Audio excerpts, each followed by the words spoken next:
Gentleman, Kurt Warner. Good to see you, Kurt. How are you? Kurt, let's go. I'm good, buddy. How are you? What's your opinion of the move that Kevin Stefanski made, sir? what do you think about Flacco out, Dylan Gabriel in? What do you think? I think most of us felt like it was just a matter of time, that the future of their franchise wasn't Joe Flacco, even though he was the best quarterback, obviously coming in. And I think he's played well at times. I don't think he played very well on Sunday, with the record where it is. And, I think I've heard a few people talk about it. They've got some draft stock in the first round next year where they could get a quarterback if one of those guys is the right guy. I'm not sure, watching college football, who that right guy is, to pick high in the draft quite yet. But if they want to do that, they got to figure out these two guys that they drafted this year, if one of them can be their guy or can be their guy for a while until they find that right guy that they think can take over. And so, again, if they started out hot, Joe would have obviously kept the seat. With some of the struggles that they've had with where their record is, I don't think this surprises anybody that Dylan's going to get his shot.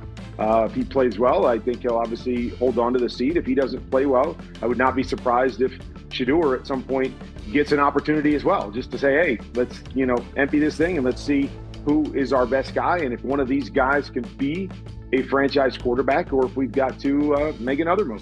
What'd you see from Jackson Dart on film as Dart became the first quarterback from the rookie class to win a game in the NFL? He's 1 for 1 now, and against the Chargers defense, that's no joke, as you know, Kurt. What'd you make of Jackson Dart's first appearance? Yeah, I mean, if you just break down the X's and O's, it wasn't a great performance. Made some throws, missed some things.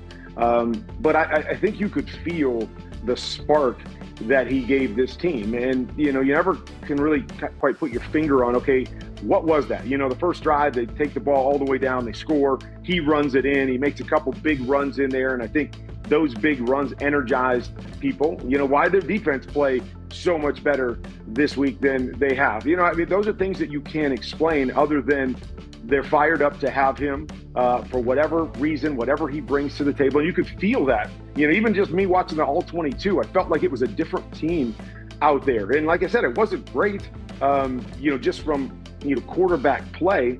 But he gave him a couple big plays in the game, a couple big runs, some things to excite the fans.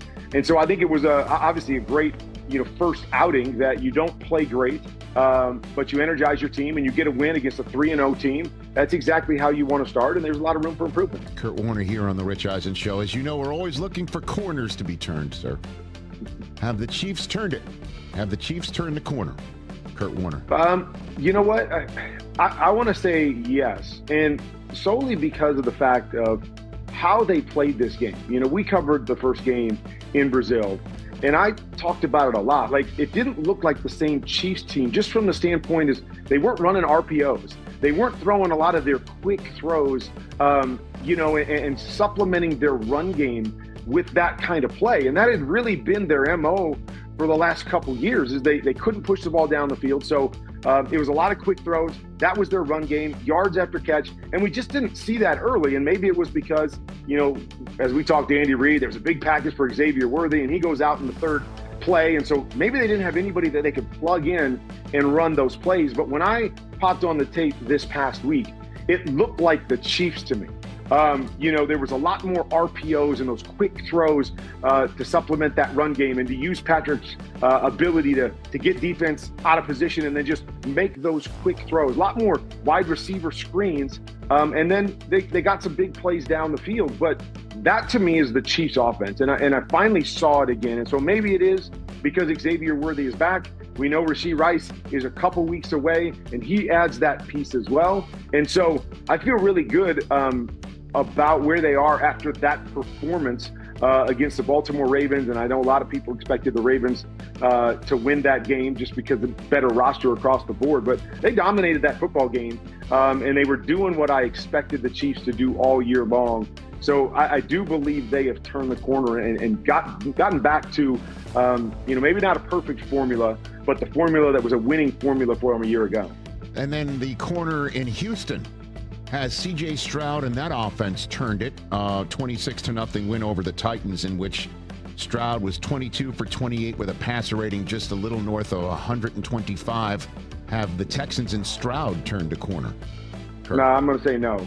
I was watching that film and I kept asking myself, they won 26-0, right? Like, where's this offense? Where is it at? I thought it would be more explosive than it was. And so, the numbers were good. I still think they have issues there. I'm still trying to put my finger on, what's going on with CJ. And again, the numbers were good, and sometimes you have those performances, but I can't shake the first 3 weeks of the season out of my head quite yet.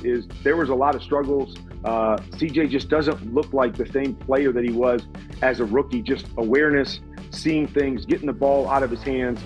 So I'm not ready to say that they've turned a corner quite yet. I think they played a Titans team that really struggles offensively, and that's why it looked like it did. I'm going to need to see some of that against a better football team. Okay, so have the Falcons turned a corner offensively? Have we found something with Penix that they were able to uncork on Washington? Kurt? Yeah, here's another one that I'm not quite sure. I'm starting to wonder, because I thought they looked really good in week 1 of the season, and I thought, man, Michael Penix looks really good, and this team could be something to reckon with because of all their weapons. And then we go 2 weeks where he doesn't look very good, and then he comes back and he looks really good again this 4th week. And so for me, consistency is the name of the game at the quarterback position, and that means seeing it.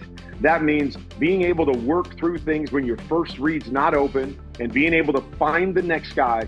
That's how you have to play the position. There are going to be some games where the number 1 read is open quite a bit, and you just have to drop back and throw it. And most of these guys that are starting in the NFL can drop back and throw it. And so I can't just take one game where things just kind of worked out pretty favorably for them and say, okay, they've turned the corner. I think they've got a very simple offense. They run a lot of these choice routes and things every single week, a lot of the same concepts over and over again. And when those things are open, team looks pretty good. When those things aren't open, they don't look very good. And so I have to see some more evolution here, and I've got to see Michael work through some things beyond just his first read and those guys getting open before I'm ready to say that this offense has turned the corner. They've got lots of talent, and we see what they're capable of. We've seen it a couple times this year, what they're capable of. But then you wonder, how do you have a Carolina game where you can't put any points on the board and you struggle? So again, not ready to say they've turned the corner. Obviously, it was a great performance on Sunday, but I need to see more consistency there. Kurt Warner here on the Rich Eisen Show. Kurt, you're the perfect guy to ask so many questions with your Hall of Fame resume and your QB Confidential YouTube page. But this one, I think, is particular. You're the perfect person to ask about this because it involves passing concepts and a Bible verse. Like you're an expert on all of these, okay? A.J. Brown tweeting out a Bible verse about patience, essentially, after another minimal target game, to say the least. What are you seeing about this Eagles passing game that is a problem, and what do you think A.J. Brown should do other than just staying patient? Kurt? What do you think? Yeah, I mean, this is a tough one because we understand the formula that Philly has, and that's to run the football, and then when a team wants to take away the run, give you one-on-one on the outside, and A.J. Brown's as good as anybody in the league when he gets one-on-one situations to just go and play pitch and catch out there. And so that's what they do. And so we saw it a couple weeks ago, against the Rams. They struggled in the first half, but when they were forced to throw it, they could feed A.J. Brown on the outside, and he has a big game. And so that, to me, is a formula that's worked really, really well for them. In that formula, though, when teams aren't doing that, and they're not extending an extra guy, and they're not leaving A.J. Brown one-on-one, it becomes a lot harder for them to